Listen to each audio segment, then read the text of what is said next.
श्री स्वामी समर्थ. स्वामी महाराज तुमच्या सर्व चांगल्या इच्छा पूर्ण करो ही स्वामींच्या चरणी प्रार्थना करते आणि आजच्या व्हिडिओला सुरुवात करते. पण त्या अगोदर चॅनलवरती नवीन असाल तर सबस्क्राईब करा आणि शेजारील बेल आयकॉनलाही प्रेस करा, म्हणजे माझ्या सर्व नवीन व्हिडिओचं नोटिफिकेशन तुम्हाला मिळेल आणि तुम्ही एक पण व्हिडिओ मिस करणार नाही. आपल्या जीवनामध्ये अनेक प्रकारचे दुःख, संकटे, अडचणी येत असतात. अशी काही लोक असतात ना, ज्याला आपण शत्रुपीडेचा त्रास म्हणत असतो. आणि ह्या लोकांमुळे काय होतं की आपले शेजारी किंवा नातेवाईक असू शकतात, यांच्यामुळे आपल्या जीवनामध्ये अनेक संकटे येत असतात. कारण बघा, लोकांना आपली झालेली प्रगती जी आहे तर ती अजिबातच बघवत नसते, किंवा मग आपण कोणतंही काम हातामध्ये घ्या ते मग आपलं काम कधीच निर्विघ्नपणे पूर्ण होत नाही. तर आपल्याला त्यासाठी हा जो एक प्रभावी उपाय आहे तर तो करायचा आहे. आपल्याला या झाडाला स्पर्श करायचा आहे, जेणेकरून आपल्या जीवनातील सर्व दुःख, संकटे, दोष, अडचणी दूर होतील. तर आता हा उपाय कधी करायचा याबद्दलची आपण माहिती घेणार आहोत. आता शनिवारी 1 फेब्रुवारीला आहे माघी गणेश जयंती आणि 2 फेब्रुवारीला म्हणजेच रविवारी आलेली आहे वसंत पंचमी.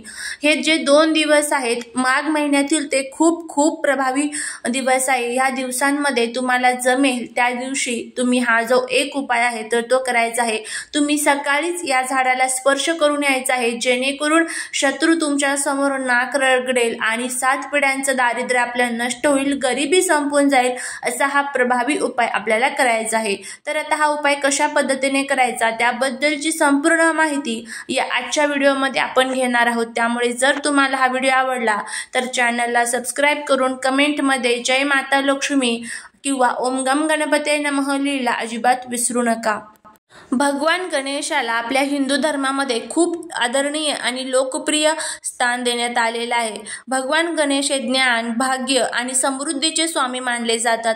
श्री गणेशाची आराधना केल्यानंतर प्रत्येक शुभ कार्याला सुरुवात असते आणि गणपतीला आपण विघ्नहर्ता, विनायक, एकदंत अशा वेगवेगळ्या नावाने ओळखत असतो. भक्त श्री गणेशाला आपल्या घरामध्ये या दिवशी आगमनासाठी आतुरतेने वाट बघत असतात. माघी गणेश जयंतीच्या दिवशी आपल्याला आपल्या घरामध्ये गणपती बाप्पांची सेवा करायची असते. कारण का शास्त्रामध्ये असं सांगण्यात आलेलं आहे की या दिवशी भगवान शिव आणि देवी पार्वती यांचा पुत्र श्री गणेशाचा जन्म झालेला होता. त्यामुळे याला गणेश जयंती हे नाव देण्यात आलेलं आहे. या दिवशी गणपतीची यथासांग पूजा केली जाते. सर्व प्रकारच्या समस्यांपासून मुक्ती मिळवण्यासाठी, घरामध्ये सुख समृद्धी प्राप्त करून घेण्यासाठी हा जो दिवस आहे तर तो अतिशय प्रभावी मानला जातो. आणि वसंत पंचमीच्या दिवशी आपण माता सरस्वतीची पूजा करत असतो. माता सरस्वती ही बुद्धीची देवता आहे आणि गणेश जे आहे तर ते देखील बुद्धीचे देवता आहेत.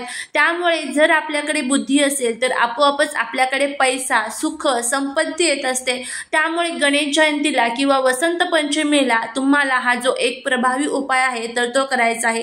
हा उपाय जर तुम्ही केला तर नक्कीच तुमच्या जीवनातील ज्या काही अडचणी आहेत तर त्या दूर होतील. तर आपल्या आजूबाजूला अनेक प्रकारची दैवी झाडं असतात आणि या झाडांमध्ये दैवी शक्ती असते आणि ज्या झाडांची पूजा केल्यामुळे आपल्यावरती परमेश्वराची कृपा प्राप्त होत असते आणि ती दैवी शक्ती जी आहे तर ती आपल्यामध्ये देखील संचारत असते. त्यामुळेच या ज्या काही पवित्र तिथी असतात या पवित्र तिथींवरती तुम्ही जे उपाय कराल, ज्या सेवा कराल ना, तर त्याचं जे फळ आहे तर ते अगणित आपल्याला मिळत असतं. त्याचं जे फळ आहे तर ते कुठेही अक्षय होत नाही, ते पुण्य आपल्यासोबत नेहमी राहत असतं. त्यामुळे हा उपाय तुम्ही नक्की करा, नक्कीच तुम्हाला त्याचा जो फायदा आहे तर तो होईल. सकाळी 11 वाजायच्या अगोदर तुम्हाला हा उपाय जो आहे तर तो करायचा आहे. तुम्ही गणेश जयंतीला केला 1 तारखेला तरीही चालेल किंवा 2 तारखेला वसंत पंचमीला केला सकाळी 11 वाजायच्या अगोदर तरीही चालेल.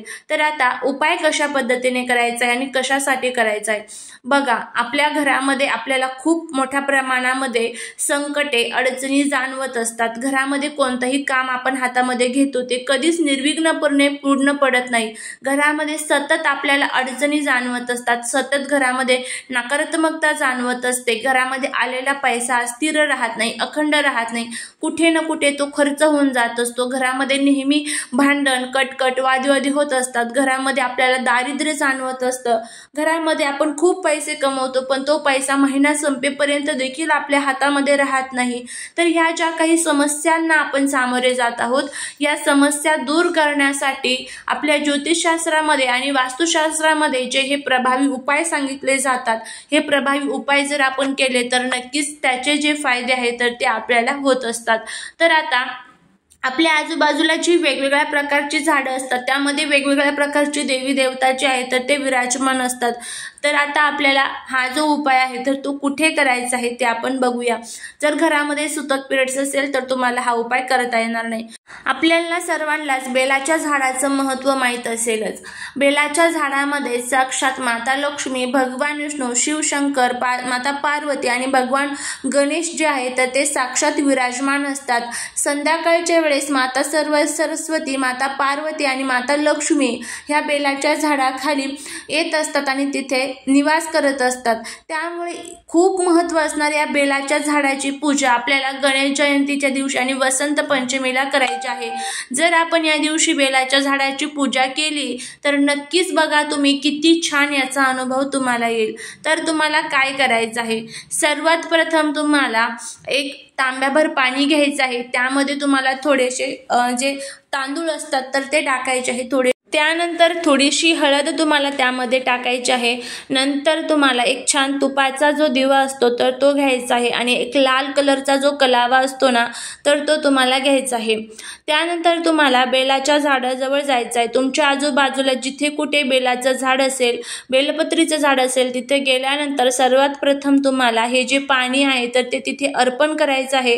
पाणी अर्पण केल्यानंतर तुम्हाला तो जो दिवा आपण आणलेला आहे तर तो दिवा तुम्हाला तिथे अर्पण करायचं आहे आणि एक बेलाच्या झाडाचं पान जे असतं तर ते तुम्हाला तोडायचं आहे. त्यावरती थोडेसे तुम्हाला तांदूळ ठेवायचे आहे. त्या तांदळावरती एक कापूर ठेवायचा आहे आणि तो कापूर तुम्हाला त्या दिव्याच्या साहाय्याने प्रज्वलित करून त्या तांदळावरती ठेवायचा आहे.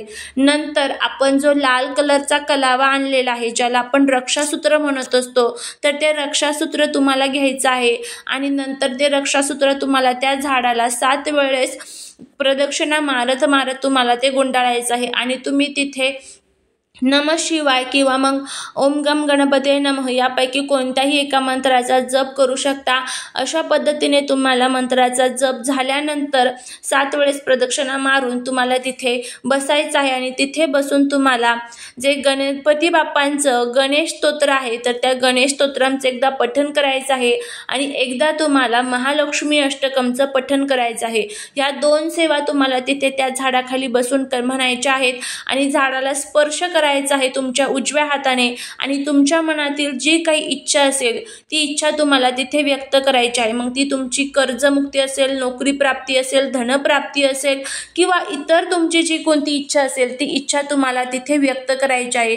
तर अशा पद्धतीने आपल्याला हा जो उपाय आहे तर तो वसंत पंचमीच्या दिवशी किंवा गणेश जयंतीच्या दिवशी सकाळीच करायचा आहे. नक्की तुम्ही करून बघा, नक्कीच तुम्हाला त्याचा जो अनुभव आहे तर तो येईल. झालेली सेवा ही महाराजांच्या चरणी रुजू करते. व्हिडिओ जर आवडला असेल तर लाईक, शेअर आणि सबस्क्राईब करायला विसरू नका. भेटूया पुढच्या एका छानशा नवीन व्हिडिओ सोबत. श्री स्वामी समर्थ.